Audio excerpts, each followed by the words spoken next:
बहनों, आज मैं आया हूं तब मैं आप सभी को कहना चाहता हूं कि नरेंद्र मोदी जी बंगाल के विकास के लिए कटिबद्ध हैं।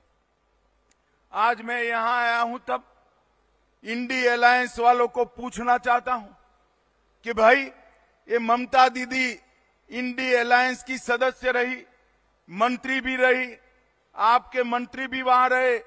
10 साल में बंगाल के लिए आपने क्या दिया? वो जवाब नहीं देती है।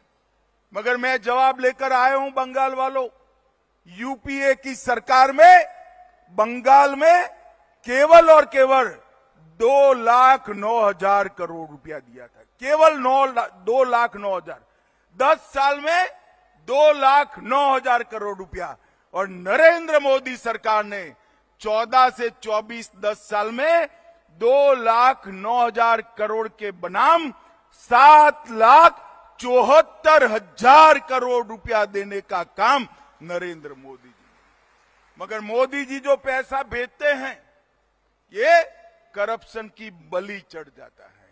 मैं आपको विश्वास दिलाता हूं, आप चिंता मत करिए, आपके अच्छे दिन अब दूर नहीं है।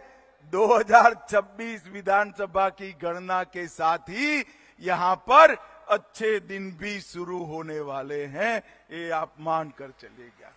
भाइयों बहनों, ममता जी हमेशा कहती हैं कि हमें अन्याय हो रहा है। नरेगा का, ममता जी नरेगा में यूपीए के समय में 15,000 करोड़ रुपया दिया। यूपीए में आप सरकार में शामिल थी। एनडीए में नरेंद्र मोदी जी ने 10 साल में 54,000 करोड़ रुपया दिया है। मगर मैं आज एक बार पूछ कर जाता हूं, ये 54,000 करोड़ रुपया मनरेगा के लाभार्थियों के पास पहुंचता है या तृणमूल कांग्रेस के कार्यकर्ताओं के पास पहुंचता है? इसकी जरा जांच कर लेंगे। प्रधानमंत्री ग्राम सड़क योजना आपके समय में 5400 करोड़ रुपया केंद्र ने दिया था। हमारे समय में 17,000 करोड़ दिया। आवास योजना आप जब केंद्र में सत्ता में थे 4500 करोड़ दिया था। नरेंद्र मोदी जी ने 4500 करोड़ के सामने 50,000 करोड़ देने का काम नरेंद्र मोदी जी ने किया।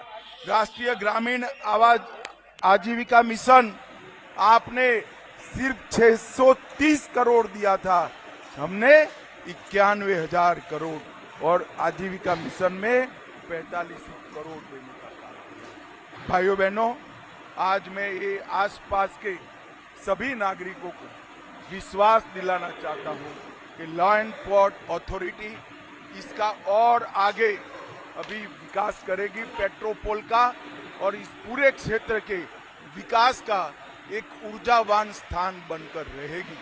और मैं ये बड़े इनिशिएटिव के दिन आप सभी को आने वाली दीपावली की अग्रिम शुभकामनाएं भी जरूर देना चाहूंगा। भाइयों बहनों, पूरा बंगाल सुजलाम सुफलाम बने, हमारा बंगाल सोनार बांग्ला बने, इसके लिए भारतीय जनता पार्टी कटिबद्ध है और हम कोई कसर नहीं छोड़ेंगे। इतना कहकर मेरी बात को समाप्त करता हूं। मेरे साथ दोनों हाथ उठाइए, जरा उठाइए दोनों हाथ और जोर से बोलिए, वंदे मातरम, जय श्री राम, भारत माता। कल्चर, ये सब का आदान प्रदान बढ़ेगा और एक प्रकार से नया पार्टनरशिप का युग शुरू होगा। और प्रोग्रेस की दृष्टि से भी दोनों देशों के बीच में कई सारे इनिशिएटिव इससे संवाद से संपादित हो सकते हैं। भाइयों बहनों, ये लॉ एंड पोर्ट अथॉरिटी, इसका कंसेप्ट ही मोदी जी ने बदला। पहले इसको एक व्यापार का साधन मानते थे, अब समृद्धि और शांति का एक द्वार बनकर रहा है। हमारे पड़ोसी राष्ट्रों से हमें जोड़ने का काम कर रहा है। हमारे वैध व्यापार को बढ़ावा देकर अवैध व्यापार को, स्मगलिंग को रोकने का काम करा है और समृद्ध राष्ट्र के निर्माण में एक बहुत बड़ी भूमिका आज लैंड पोर्ट अथॉरिटी निभा रहा है। आज यहां पर टर्मिनल बिल्डिंग का उद्घाटन कर मैं आया हूं। मैं मिश्रा जी को बहुत बहुत साधुवाद देना चाहता हूं। भाई, आपने एयरपोर्ट को जमीन पर लैंड पोर्ट पर उतारने का काम किया है। एयरपोर्ट जैसी सुविधाएं हैं।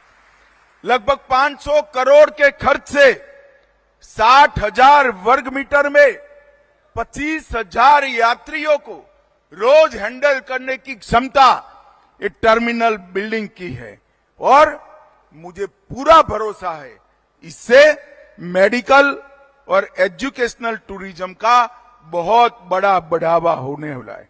ये लैंड पोर्ट अथॉरिटी का ये इनिशिएटिव भारत की सीमाओं को सुरक्षित और विकास के लिए अनुकूल बनाएगा।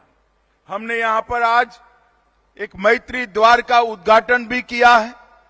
2023 में मैंने ही इसका भूमि पूजन किया था और करीब करीब 6 करोड़ की लागत से ये मैत्री द्वार को बनाया है।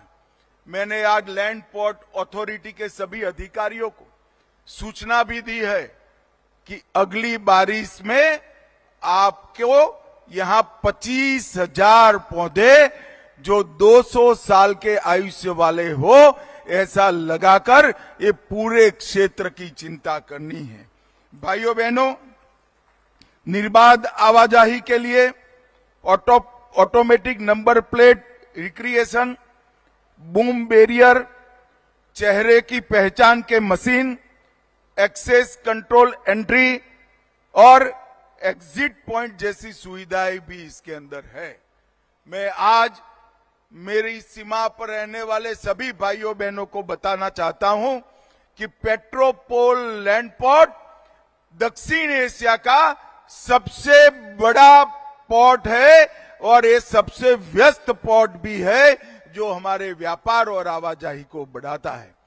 और भारत और बांग्लादेश के बीच जो व्यापार होता है भूमि मार्ग से, इसका 70% व्यापार अकेला ये लैंड पोर्ट अथॉरिटी का पेट्रोपोल करता है।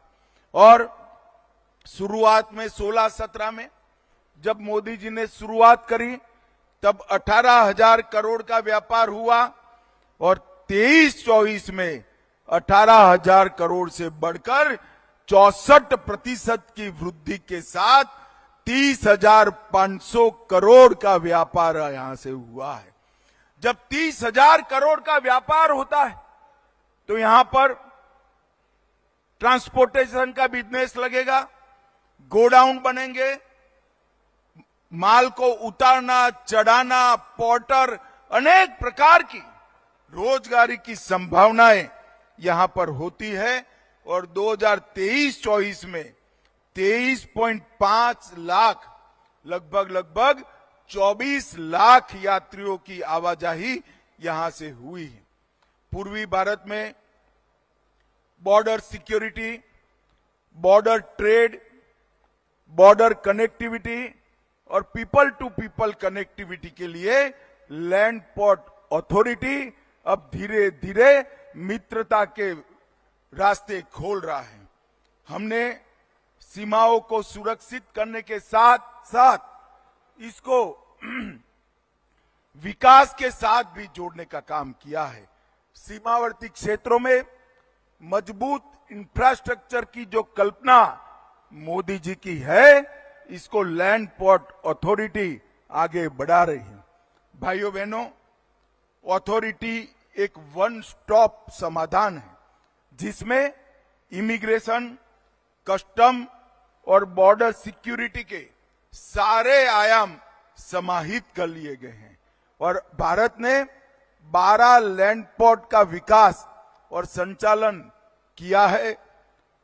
पेट्रोपोल, अगरतला, श्रीमंतपुर, सूतरकांडी, सबरूम और डोकी, ये बांग्लादेश के साथ, नेपाल के साथ रक्सौल, जोगबनी, रुपईडीहा, ये नेपाल के साथ, अटारी पाकिस्तान के साथ और मोरे में म्यांमार के साथ, और इसके अलावे नानक साहब को श्रद्धांजलि देने के लिए महान सिख गुरु नानक देव जी महाराज की स्मरणांजलि देने के लिए करतारपुर कॉरिडोर का काम भी नरेंद्र मोदी सरकार ने बनाया है।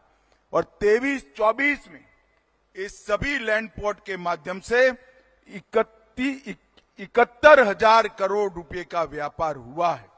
भाइयों बहनों, आने वाले समय में 23 और लैंड पोर्ट बनने वाला है। लैंड पोर्ट अथॉरिटी का संपूर्ण डिजिटल होना तय है और तकनीक के माध्यम से सुरक्षा में बढ़ोतरी और तकलीफ में कमी ये करने का हमारा एक प्रकार से पूरा प्लान बन चुका है। भाइयों बहनों,